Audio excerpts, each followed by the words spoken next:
नमस्कार दोस्तों, स्वागत है आपका हमारे इस चैनल धूप धनुषी आरती में। दोस्तों वैसे तो कई आधार में दुर्गा पूजा किए जाते हैं। मैं आपको यहाँ पर 9 आधार के विषय में बताऊँगा। 9 आधार जिसमें कि महापूजा यानी कि दुर्गा पूजा जो है वो सुसंपन्न कराया जा सकता है। आप दुर्गा पूजा जो है इन सभी आधार में ही जो है आप दुर्गा पूजा जो है वो संपन्न कर सकते हैं। दुर्गा पूजा देखिए 9 दिन का उत्सव होता है, यानी कि 9 दिन के पूजन होता है।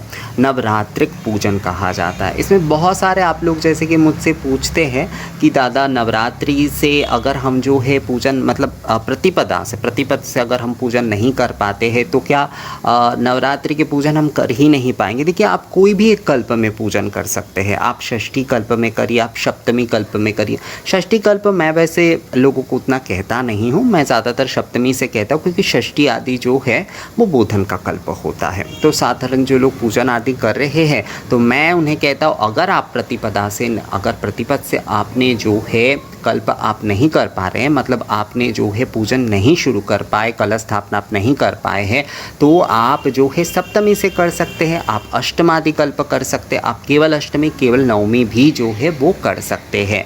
आप कोई भी कल्प में पूजन करिए, वो आपका नवरात्रि का पूजन ही होगा। लोग ये सोचते हैं कि नवरात्रि मतलब जो है 9 दिन, तो 9 दिन के ही मतलब प्रतिपद से अगर हम कलश आदि नहीं रख पाए हैं और प्रतिपद से अगर हम जो है पूजा शुरू नहीं कर पाए हैं तो हमारा यह नवरात्रि पूजन नहीं हो रहा है। ऐसा नहीं है।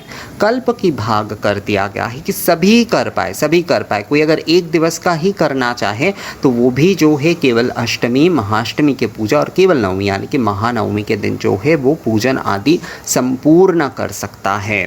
तो आप जो है अगर प्रतिपद के दिन कर रहे हैं तो वो भी आपके नवरात्रि की पूजा है। आप सप्तमी के दिन, आप अष्टमी के दिन, आप जो है मतलब सप्तमादि कल्प में, अष्टमादि कल्प में, केवल अष्टमी में, केवल नवमी में अगर आप कर रहे हैं तो वो सारे के सारे जो है नवरात्रि के ही कल्प हो रहे हैं, वो सारे के सारे नवरात्रि के ही पूजन हो रहे हैं। इसलिए आपको मन में किसी भी प्रकार की चिंता या किसी भी प्रकार की सोच को ना रखते हुए जो है आप इन जो है तिथियों में आप कलश स्थापना करके माता की पूजन कर सकते हैं। अगर आप जो है प्रतिपद से, बहुत सारे लोगों का ऑफिस आदि भी होता है तो वो एकदम जो है आजकल के जिस प्रकार का ऑफिस हो गया है तो वो एकदम जो है नवमी से मतलब प्रतिपद से नवमी तक जो है वो नहीं रख पाते हैं, तो आप सप्तमी से करिए, कोई समस्या नहीं है।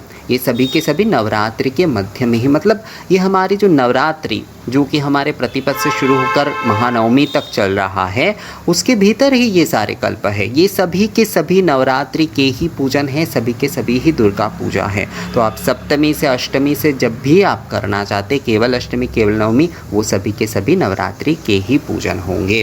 तो ये एक विषय था जो कि मैंने यहाँ पर क्लियर कर दिया। और आधार के विषय जो है जो कि मैं आपको बताना चाह रहा था, जो कि 9 आधार के विषय में मैं यहाँ पर बात करूँगा। देखिए मूलतः जो है आधार का अगर आप देखें तो बहुत सारे आधार हैं, जैसे कि खड़ग से लेकर त्रिशूल से लेकर बहुत सारे जो है आधार जो है कहा गया है हमारे शास्त्रों में। मैं यहाँ पर आपको 9 आधार के विषय में बता रहा हूँ। ज़्यादातर हम कलश में, पट में यानी कि चित्र में और विग्रह में ही पूजन देखते। कोई भी विग्रह हो, चाहे वो धातु विग्रह हो, चाहे वो मिट्टी के विग्रह हो, कोई भी विग्रह आदि में जो है हम देखते हैं पूजन आदि का विषय जो है। तो मैं यहाँ पर 9 आधार के बारे में आप लोगों को बताऊँगा। पहला जो है वो कलश है, घट यानी कि घट जिसे कहा जाता है, कलश घट।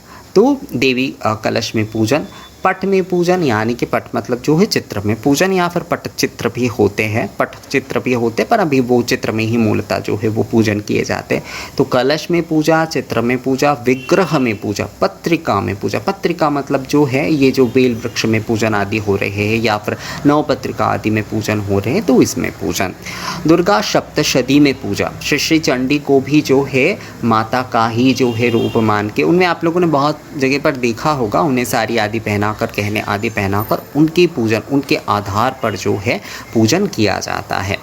याग दीप जी यानी कि अखंड दीप आदि में आप पूजन कर सकते हैं। यंत्र में आप जो है पूजन कर सकते हैं। शालिग्राम में आप पूजन कर सकते हैं। बाण लिंग में पूजन कर सकते हैं। वैसे शालिग्राम में केवल दुर्गा पूजा, लक्ष्मी पूजा आदि ही किया जा सकता है। काली पूजा आदि, काली पूजा, जगद्धात्री पूजा, ये जो भी सारे पूर्ण तंत्रोक्त पूजा है वो नहीं किया जा सकता। पर दुर्गा पूजा जो है शालिग्राम में किए जा सकते हैं। शालिग्राम के ऊपर दुर्गा पूजा विधि जो है वो किए जा सकते हैं पूर्णता।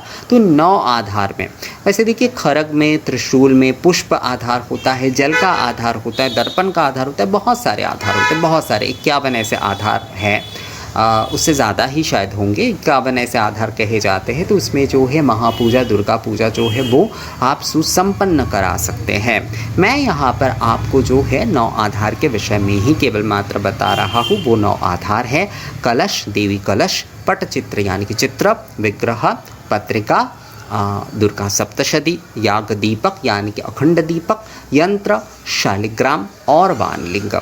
इन 9 आधार में जो है आप माँ की पूजा, दुर्गा पूजा जो है वो सुसंपन्न करा सकते हैं। तो ये दुर्गा पूजा के आधार के 9 आधार के विषय में मैंने आप लोगों को बताया। ये वीडियो आप लोगों को कैसा लगा मुझे कमेंट्स करके ज़रूर बताइएगा। मिलते हैं आपसे अगले वीडियो में, तब तक के लिए नमस्कार।